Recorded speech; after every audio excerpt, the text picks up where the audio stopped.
Canada is one of the countries whose politicians have been flirting with the idea of a tax on the greedy, ultra-rich. In response to the pandemic, they see money being made and they want to take it. Now, one Canadian politician says it's not enough. I'm going to tell you exactly what he's asking for.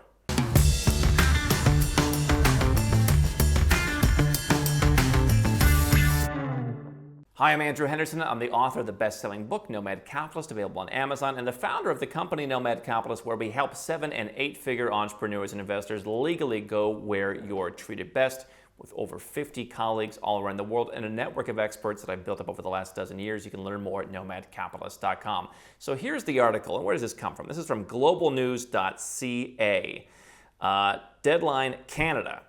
Singh, the headline reads, rejects one-time wealth tax idea, demands ongoing tax on the ultra-rich. New Democrat leader Jagmeet Singh, if you're Canadian, you'll comment below if I'm pronouncing that correctly, is rejecting the idea of a one-time wealth tax that Parliament's budget watchdog said could raise tens of billions of dollars, pushing instead for an ongoing tax on the ultra-rich. Now, we've talked about Mr. Singh before. He was part of the, if I recall correctly, proposals where there was some insinuation that, hey, listen, why are Canadian citizens able to keep our great passport and be one of us while living in some tax-friendly country? Why should they be able to leave?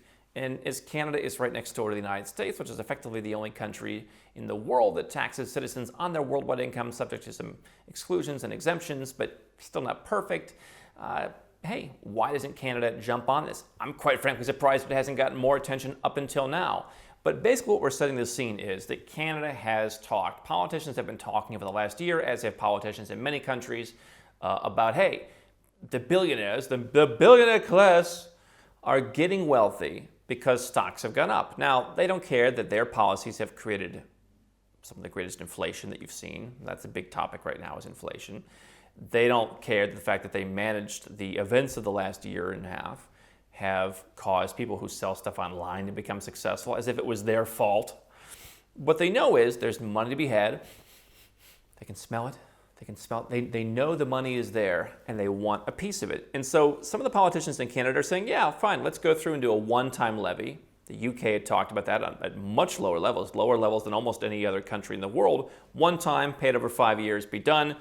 Jagmeet Singh says no, he wants a new tax on the ultra-rich. And one thing you know about taxes is if the country is moving in the wrong direction, if the people support it, there's no stopping it.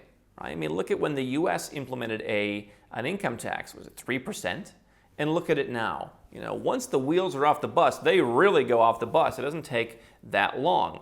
And so the article continues from globalnews.ca. In a report Thursday, Parliamentary Budget Officer Yves Giroux estimated that a one-time tax of 3% and 5% on Canadians with net wealth over 10 million and 20 million Canadian dollars, respectively, would yield between 44 and 61 billion dollars for the Treasury.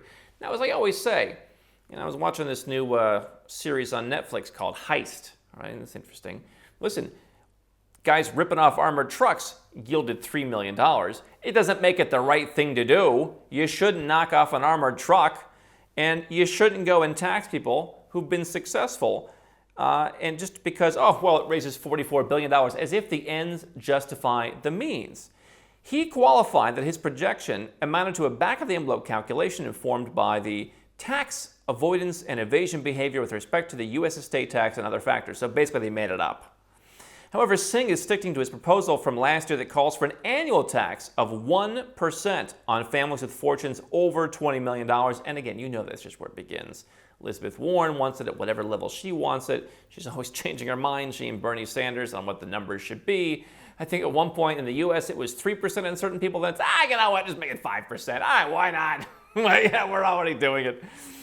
We don't believe in a one-time tax, says Singh. We believe that the ultra-wealthy should always be paying their fair share because so many of them call me and they say they're paying 50%. That's not enough for these people. 50%, you're not paying enough, you greedy pigs. We believe they should always be paying their fair share, and we know that there are a lot of loopholes that mean that the ultra-rich don't pay their fair share at all, he told reporters at a news conference in London, Ontario. Now, certainly, you know, I've talked about my thoughts on the fact that Elon Musk allegedly paid $0 in federal income tax and paid very little in other years. And you can go and watch that. Here's the reality. Most of these people, the entrepreneurs and the investors that you see that are dubbed as ultra rich. By the way, the average person, the average voter does not know what is ultra rich. They wouldn't know the difference between $1 million and 20 million and 200 million. If it ran into them in the supermarket, they just don't know the difference. I mean, they think that a guy with $1 million a year is flying around in a Learjet, right? I mean, $1 million a year is a nice income. You ain't you ain't on one of those huge yachts. You ain't flying around in a private jet. You need a lot more money than that, but nobody knows that. They just know he's rich, I'm not really rich, and so that's not fair. He must not be paying. I'm angry, and so they bring in guys like Jagmeet Singh. He says the budget officer's report shows there's plenty of revenue to be gleaned by the government. Well, isn't there always? But he believes a continuous tax on ultra-wealthy residents is the proper path to fair contribution. So what they haven't figured out, and this has been the story that's been discussed, and even some of the pro-tax billionaires, I think Bill Gates may have been one of them, were asking, who was it also, maybe Elon Musk or Jeff Bezos, was asking like, okay, or Mark Cuban even, who's a pretty, he's not necessarily a low tax guy. They're saying, all right, I make a bunch of capital gains, you tax me, I don't sell the stuff, it's unrealized capital gains tax, we've told you could be coming. And then next year everything goes down. What do I get, a refund?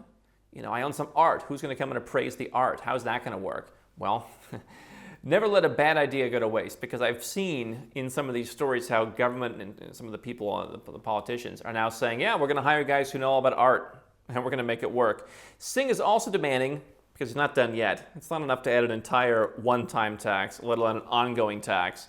Now he wants a pandemic profiteering tax that would temporarily target web giants such as, surely not limited to, Google, Netflix, and Amazon, who are taking their money offshore and not paying their fair share. Heaven forbid they have operations anywhere besides Canada. All this has happened because the liberals and conservatives have let them do that, he says, and the liberals disagree, etc., etc., etc. The article goes on. Listen, I remember reading something, and I've told you this before, in Time magazine back in, I believe, 1999, leading up to the 2000 presidential election in the U.S., and they were almost lampooning some of the weird presidential candidates, including one guy who wanted a maximum wage of $100,000 a year. I believe it was $100,000. And people said, that's ridiculous. And back then, of course it was ridiculous. And it's still relatively ridiculous, but it's less ridiculous now than it was then. And the pace has been accelerating. You look at people who've come to me who said 5 years ago, I was never thinking about doing this, because at a certain point, it becomes so in your face. Wealth taxes, never seen more headlines about a tax as long as I've been looking at tax. And they want to push this stuff through. Is all of it going to go through? No. Now here's the issue. How do you determine who has 20 million Canadian dollars? Now, is that a lot of money? Sure, it's a good amount of money. Could you build a business in this environment where businesses are selling for 5 and 6 times multiples and some tech companies for much higher? Could you build up a business that you haven't sold yet, that you have a zero basis in because you started it in your garage, and they're going to tax you 1% every year of this business? Or they're going to tax you 1% every year now in the U.S. They want to push for stuff that you inherited that maybe you haven't sold yet, or a farm or whatever else. How are you going to pay that bill? You're going to see people doing different things that distort the market to come up with the liquidity to pay these bills on unrealized capital gains for assets that are hard to realize the capital gains on. And so if I'm an entrepreneur, do I want to start a business in Canada knowing that the minute my business starts making a couple $1 million a year and gets valued at 20 million bucks, and by the way, not to mention, I'd probably set aside some cash if I managed to keep any after giving these people their tithe of 50%. Or my house price has gone up a little bit. Do I want to start my business there? If I'm starting a new business, I'm not starting it in Canada. I'm not starting it in the U.S. because the costs and the uncertainty are, quite frankly, just too high. These are the people who are going to be hurt because they're not concerned about the few people who are paying relatively little tax. They just want to rope everybody up because it looks politically expedient. Because after all, they need to raise $44 or $61 billion. It's not really about being fair. It's about they can smell the money. They want the money. They can then go out and buy votes for it. They can become increasingly empowered. I remember growing up and I was watching some TV show on. So my dad comes in and is like, it's Bernie Sanders. That guy's a nut. Yeah. Now he's a nut who almost got the nomination for one of the big two parties for president of the United States. Not once, but twice. And not so much of a nut anymore. Jagmeet Singh, remember, I want you to correct my pronunciation. Will he gain power? Will his ideas take strength? Or, as Bernie Sanders did in the U.S., will other politicians say, well, now that people got a whiff of what he wants to do, and they smell the $61 billion coming, and they can sense the goodies coming their way, we got to do that. Let's let him drag us further to the left. So one-time wealth taxes, not enough now. So countries like the UK that have talked about that, not enough. Countries like the US that have put taxes like that effectively in place on business wealth, they did a one-time tax, not enough. Now every year, plus additional taxes, plus don't expect a thank you. That's what's happening in Canada, and I presume in other Western countries around the world. From my perspective, it's only a matter of time. So people ask, Andrew, how do I get the most out of Nomad Capitalist? How do I begin my Nomad Capitalist journey? The first thing people do is they start right where you're at. They watch YouTube, they listen to podcasts, they read articles at nomadcapitalist.com. We've spent years creating thousands of pieces of free content so that you can get the vibe from someone who's actually done this, from someone who's actually been in your shoes.